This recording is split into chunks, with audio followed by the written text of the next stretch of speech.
మండల కేంద్రంలోని పద్మావతి గోదా సమేత శ్రీ వెంకటేశ్వర స్వామి ఆలయంలో ధనుర్మాస ఉత్సవాలు ఘనంగా జరుగుతున్నాయి.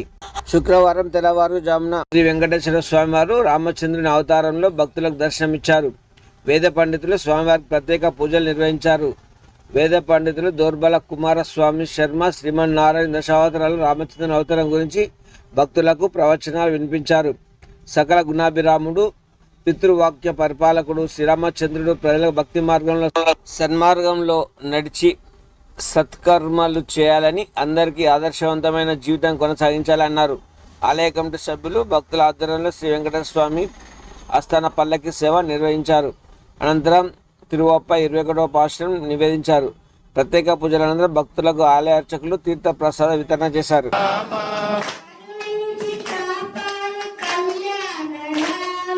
కరుణించి కాపాడు కళ్యాణ రామ,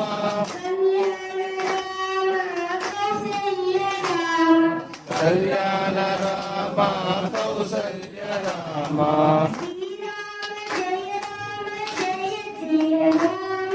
శ్రీరామ జయ రామ జయ జయ రామ,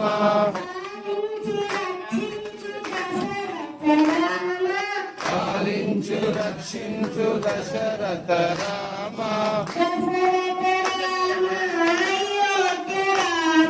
దశరథ రామ,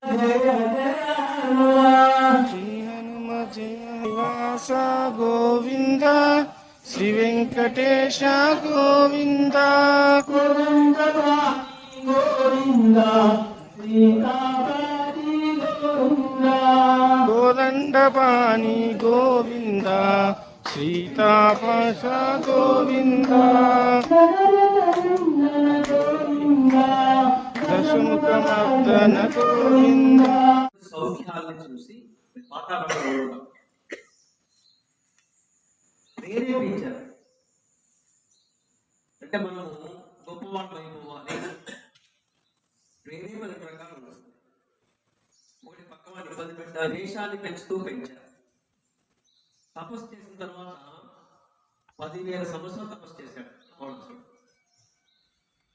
ప్రత్యక్షం కాకపోతే ఒక్కొక్క తలని 10 సార్లు ఆయనకి అవి ఆహుతి చేస్తూ వచ్చాడు.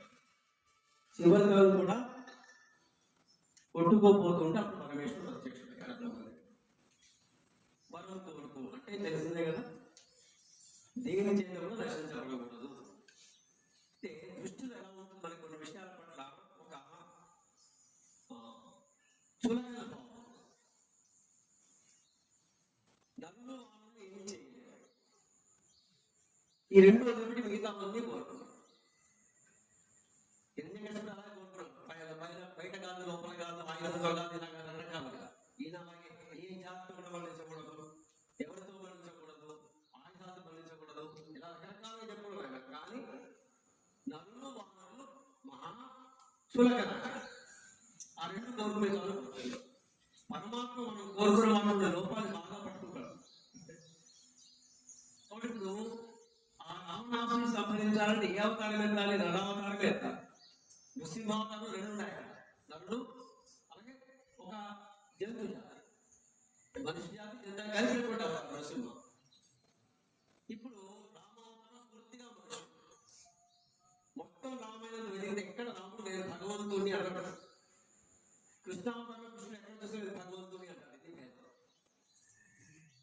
రామావతారం మొత్తం అహమ్మానుషమన్యే అంటారు. ఆయన బ్రహ్మదేవుడు సాక్షాత్తుగా వచ్చిన ఆయన, నువ్వు నారాయణుడివి, అవతారం ఎత్తావు, ఈ రాక్షస భూమిని సంహరించడం కోసమే నువ్వు అవతారం ఎత్తావు, భూభాగాన్ని తగ్గించడం కోసం అహమ్మానుషమన్యే అంటాడు. అంటే మనిషిని అనేటువంటి భ్రమ పూర్తిగా నిలబడిపోయేవాడు. జ్ఞానికి